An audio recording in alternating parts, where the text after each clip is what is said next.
Hello everyone, welcome to Envirotrics. मैं हूं doctor Savita कलशन और आज के इस लेक्चर में हम बात करने वाले हैं पार्ट 29 ऑफ PYQ सीरीज़, जिसमें हम कवर करेंगे unit 6 of UGC net and HPSC syllabus.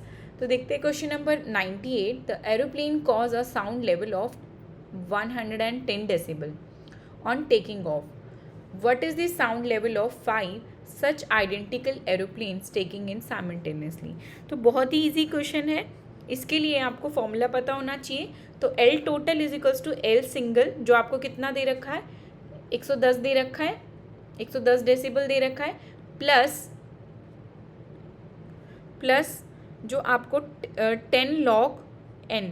तो फॉर्मूला क्या होता है, L total is equals to L single plus 10 log 10 n।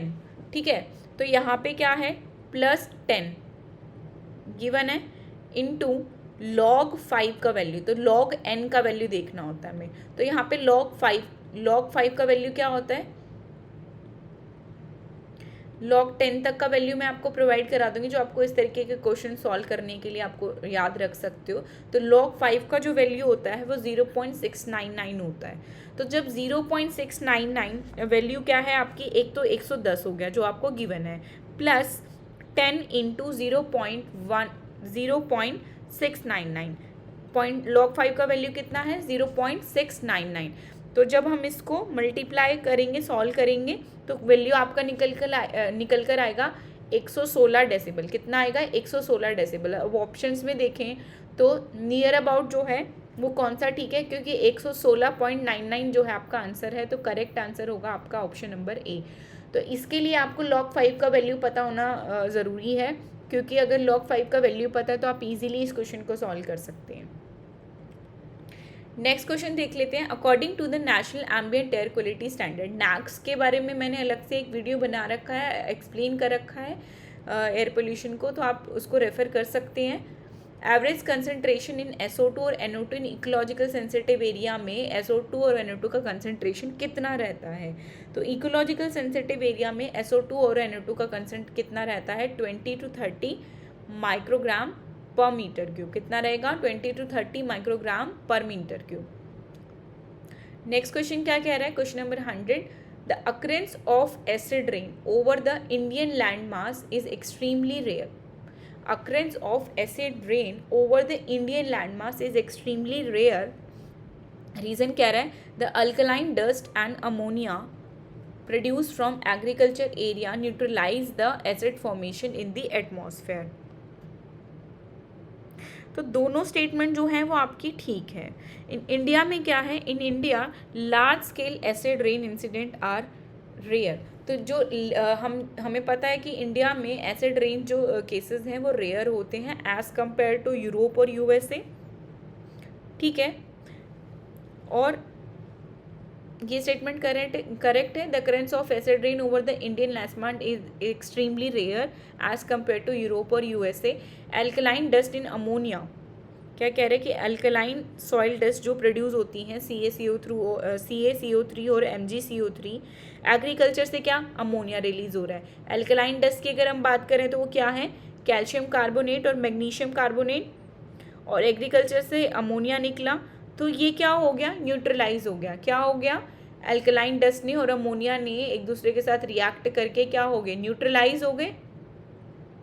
ठीक है, H2SO4 और HNO3 जो है वो बना लिया, and raising the rain water pH, क्या कर देता है फिर वो, रेन वाटर pH को इंक्रीज कर देता है।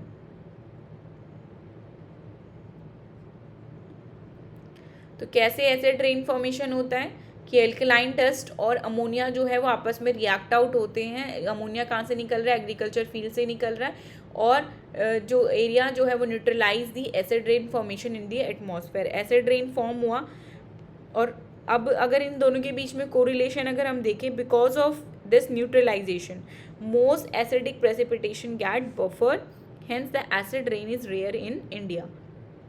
न्यूट्रलाइजेशन की वजह से क्या हो गया, एसिड प्रेसिपिटेशन जो है वो बफर्ड होगी। क्या हो गई, एसिड प्रेसिपिटेशन जो है आपकी बफर हो गई, और एसिड रेन जो है वो इंडिया में इसीलिए रेयर होता है क्योंकि एग्रीकल्चर एरिया जो है वो इंडिया में ज़्यादा कवर करता है। तो करेक्ट आंसर क्या होगा इसका? Option number A, both A and R the correct true and the correct explanation of A.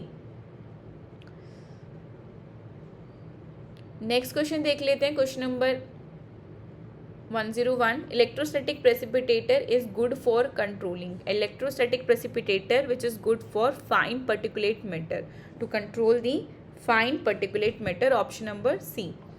Next question क्या कह रहा है? Sound with frequency 100 Hz need to be higher energy before damage of ear occur. Because reason क्या कह रहा है? Human ear has variable frequency response. तो statement के अकॉर्डिंगली अगर हम देखें तो ये कहना चाह रहा है कि the human ear is less sensitive to low frequency. Less sensitive to low frequency जो है वो ह्यूमन ईयर होते हैं, ये बात ठीक है। और रीज़न क्या कह रहा है? The human ear is most sensitive around 2000 to 5000 hertz. तो human ear has variable frequency response. Human ear जो है वो वेरिएबल फ्रिक्वेंसी रिस्पॉन्स जो है वो देते हैं।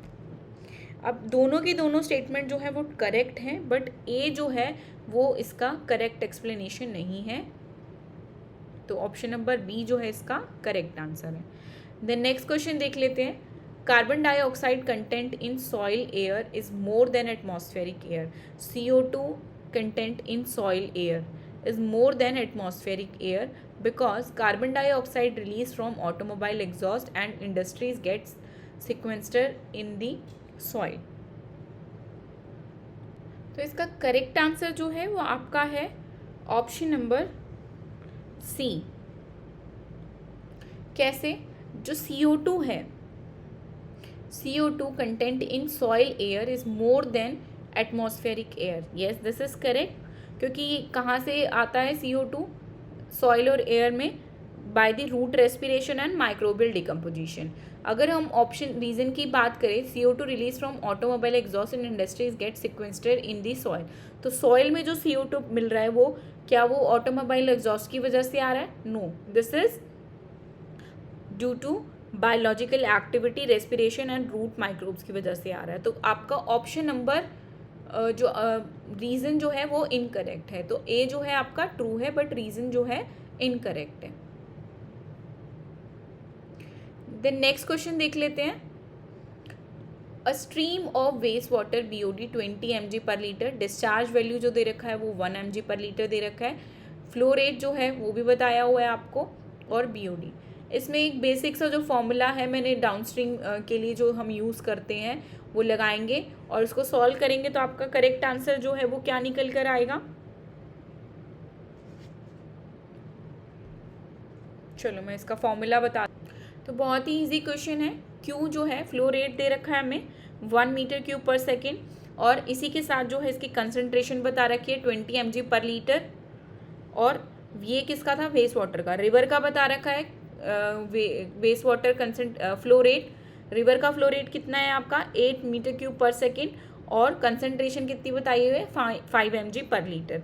तो आपको बेसिक सा फॉर्मूला है इसका, C down is equals to Q into Q river, flow rate of river into flow rate concentration of river, plus flow rate of waste water into concentration of waste water divided by flow rate of river plus flow rate of waste water. जब इस फॉर्मूले में हम ये सारी की सारी जो गिवन वैल्यूज़ है जब हम डालेंगे, 8 into 5 plus 1 into 20 divided by 8 plus 1 is equals to, जब हम इसको सॉल्व करेंगे तो आपका आंसर जो है वो निकल कर आएगा 6.67। कितना आएगा? 6.67। तो ऑप्शन नंबर बी जो है इसका करेक्ट आंसर है। अगर वीडियो और इन्फॉर्मेशन पसंद आए तो please like, share, subscribe and comment ज़रूर करें। Thank you so much.